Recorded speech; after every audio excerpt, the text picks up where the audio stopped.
Masih lagi bersama kami dalam program Bual Bicara Hawa Inspirasi Wanita. Masa ini Wanita Luar Biasa. Dan bersama kita tetamu kita seperti biasa Puan Anita Abu Bakar, Presiden Mental Illness Awareness dan Support Association MIASA, yang akan kita bincangkan tentang topik didikan di awal usia tentang kesihatan mental bahagian 2. Kalau macam minggu lepas kita dah belajar bahagian 1, ini bahagian 2 pula.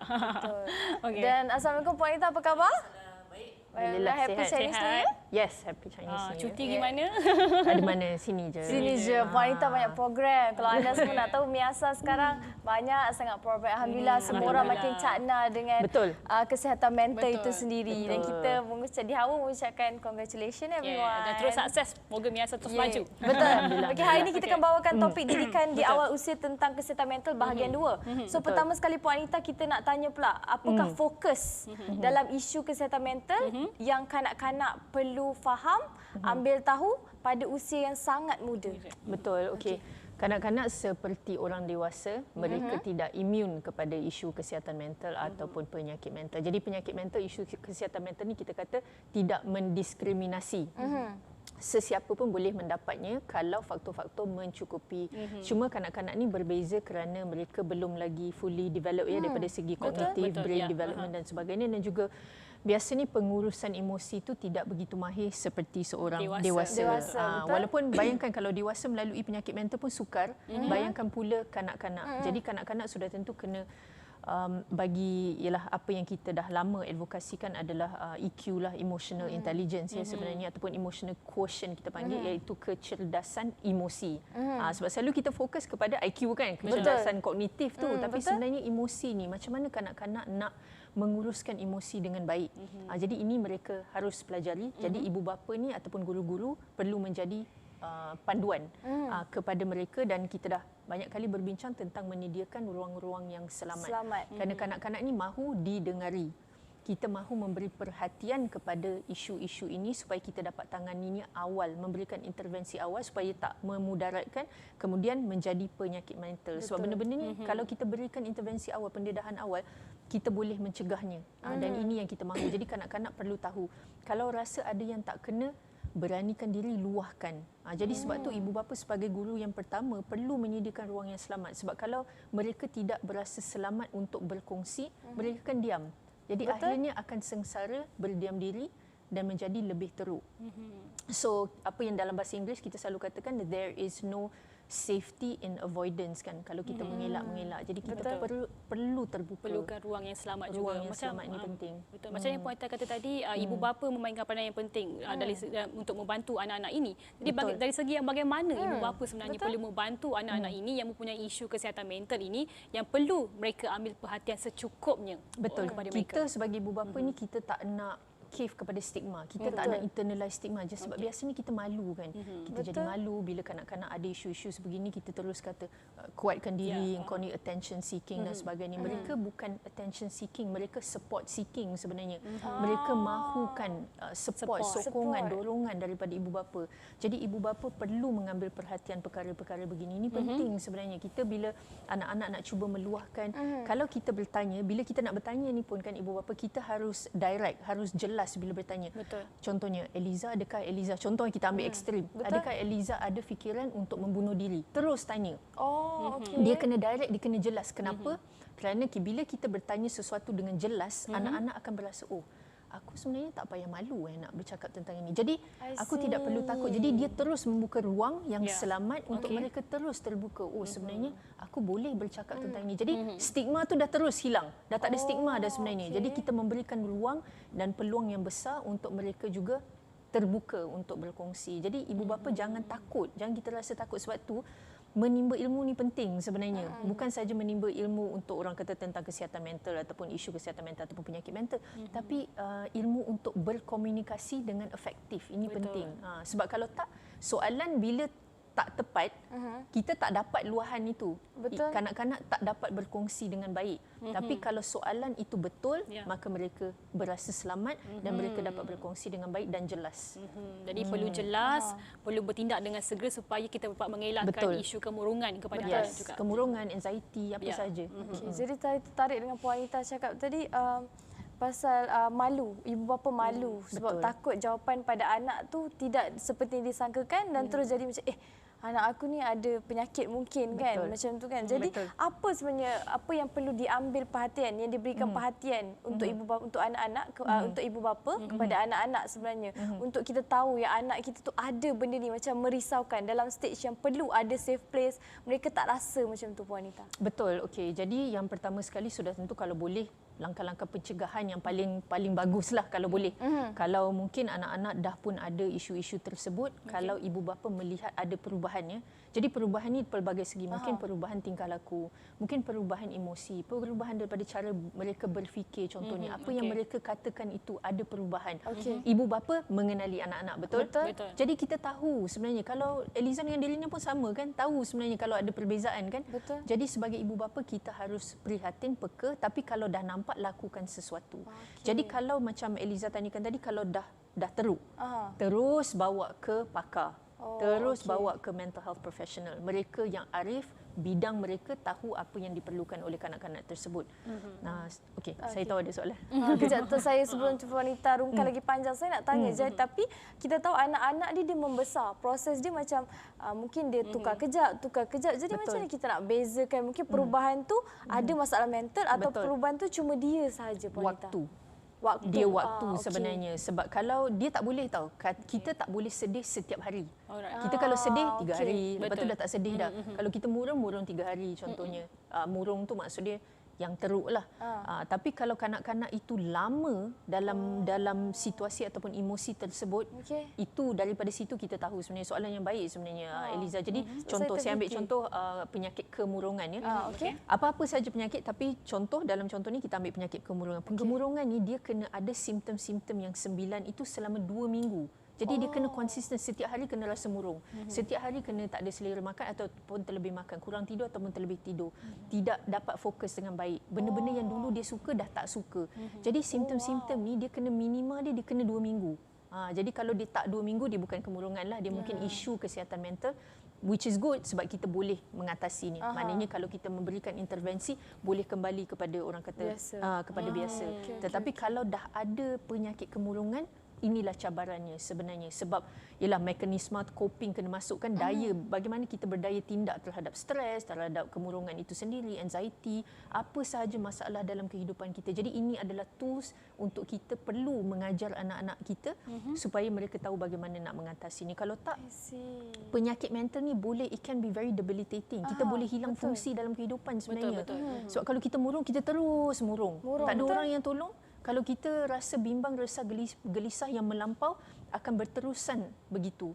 Jadi kita perlukan intervensi tersebut to break that cycle. Jadi inilah peranan ibu bapa, peranan guru, peranan orang-orang di sekeliling. Terutamanya kerana mereka kanak-kanak. Betul, mereka tak tahu. Tak tahu sebenarnya. Sebagai dewasa pun sukar. Bayangkan kanak-kanak macam mana. Jadi apa yang dia tahu? Menangis, mungkin tantrum, agresif, mungkin moody, tak mau pergi sekolah, tak mau buat tu, semua tak nak buat ni. Kemudian ibu bapa marah. Betul. Macam mana nak baik? Jadi inilah cabaran dia sebenarnya. Jadi apa menyebabkan satu situasi kanak-kanak itu yang mengalami kemurungan? Apa yang menyebabkan stigma apa yang dia selalu berlaku kepada anak-anak itu ketika remaja berlaku di sekolah situasinya lain, situasinya di rumah pun lain bersama dengan rakan-rakan lain. Apa yang menyebabkan mereka ni sukar untuk meluahkan apa yang mereka rasa itu Puan Anita? Betul, sebab dia macam ni. Bila kita bercakap tentang penyakit mental, stigma dia tinggi kan. Betul. Kita gila lah, tak Takut. siuman lah. Jadi kita rasa takut. Jadi kita takut apabila kita luahkan, satu sudah tentu kita dihukum. Kita dilabel, betul? Tetapi kemudian masalah kita dianggap remeh. Dianggap tak penting, dianggap benda tu kecil dan terus reinforce perasaan kita bahawa aku memang tak bagus, aku memang tak pandai, aku memang lemah. Self confidence. Betul. Jadi harga diri itu, keyakinan diri kita banyak sebenarnya yang terkesan. Jadi sebelum mereka nak luahkan, walaupun mereka kanak-kanak remaja, itu stigma tu biasanya itu akan berlaku. Perasaan malu, perasaan takut itu satu emosi yang biasa. Jadi sebab tu bila kita dapat menormalisasikan perbincangan ini, anak balik sekolah, bagaimana kat sekolah tadi, macam mana, ada apa-apa ke nak bercerita, okey ke tak. Jadi kita sediakan ruang itu, kita biasakan perbincangan seperti ini supaya mereka tahu, selamat sebenarnya untuk bercerita kepada ibu bapa. Jangan tunggu sampai dah teruk, dah hujung tahun baru nak tanya apa khabar, baru nak tanya sekolah. Tak Betul, boleh. kerana anak-anak itu cara mereka berfikir itu lain daripada Berbeza dewasa. daripada kita. Tapi kan saya itu soalan untuk Puan Anita. Jadi macam mana pula kalau let's say kita dah bercakap dengan anak tu, betul? Anak tu ada masalah, tapi macam pula kita ibu bapa kena bersedia untuk menerima apa saja jawapan. Sebab macam Puan Anita kata, kita ni ibu bapa kadang-kadang kita tak nak dengar pun jawapan anak kita tu ada kemurungan, masalah tu kita takut. Betul. Jadi apa yang ibu bapa perlu sediakan untuk diri sendiri untuk persiapan untuk mendengar jawapan anak tu. Betul. Tapi Puan Anita jawab sebentar lagi. Kerana kita kena berehat sebentar. Kalau anda nak tahu jawapannya, kita kembali selepas ini dalam program Buah Bicara Hawa, inspirasi wanita masa ini, Wanita luar biasa.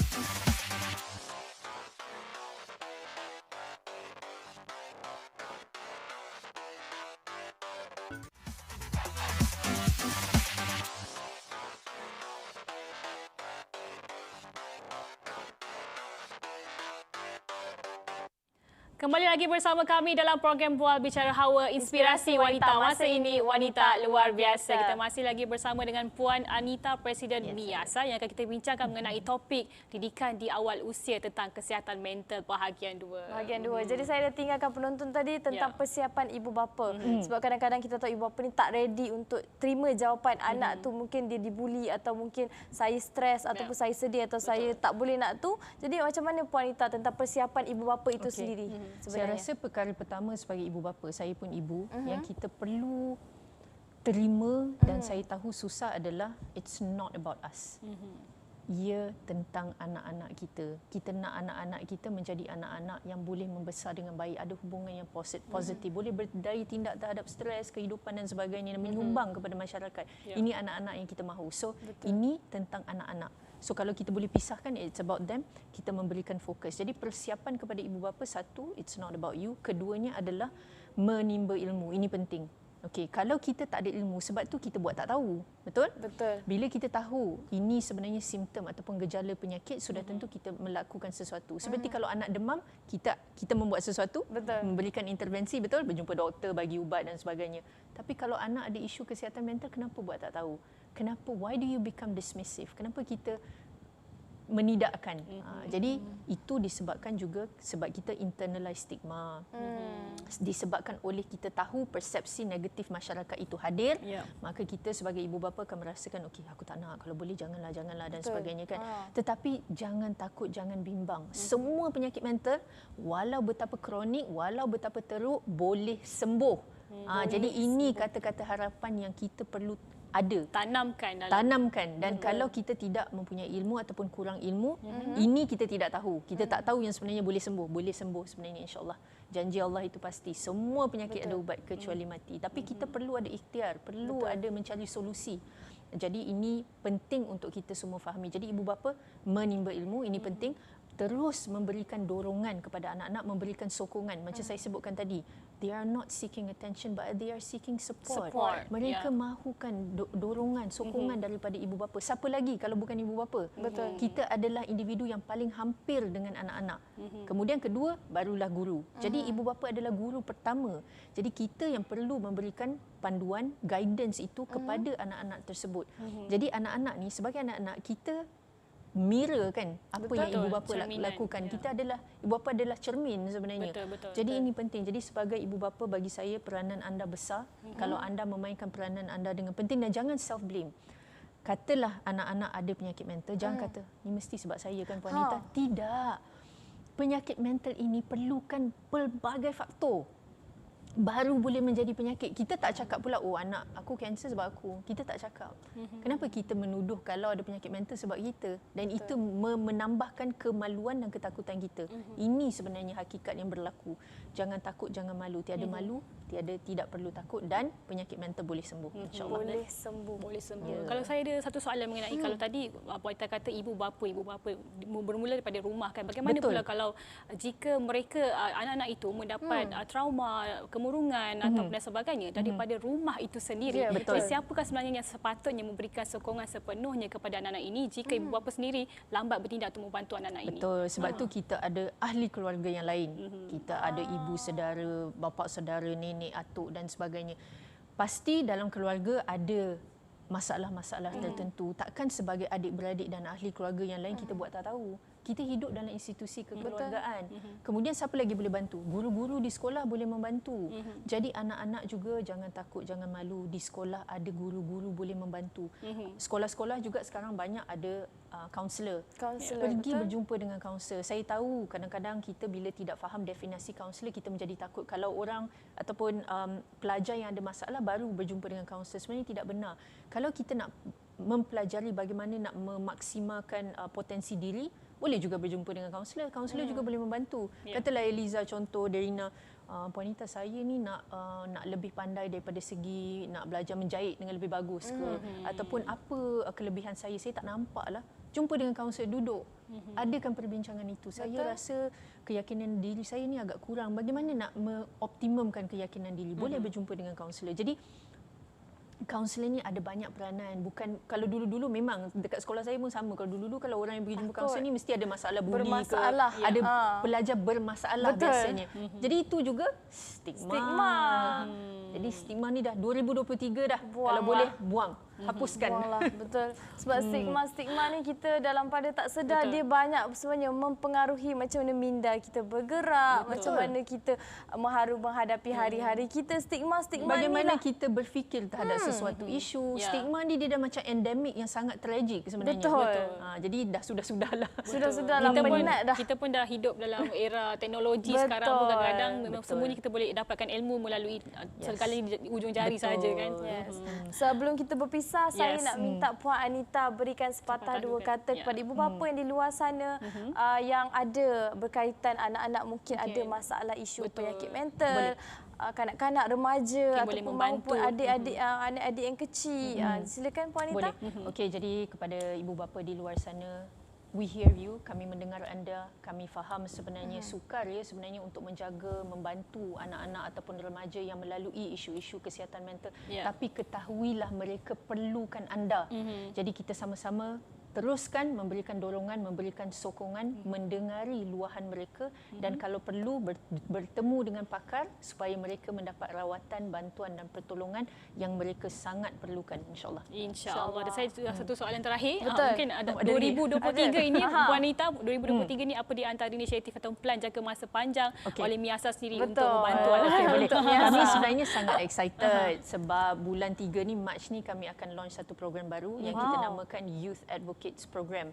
Dan visi kami dalam program ini adalah untuk melahirkan generasi yang tiada stigma, zero stigma. Jadi bagaimana kita nak bermula, kena memberi pendidikan daripada awal. Jadi kita ada 2 kumpulan, cepat je saya kongsi, 12 hingga 16 tahun dan juga pelajar-pelajar universiti. Jadi kita terapkan ilmu yang betul daripada awal supaya generasi ni bebas stigma, bebas diskriminasi. Mungkin kita juga boleh join, Eliza? Betul. Boleh.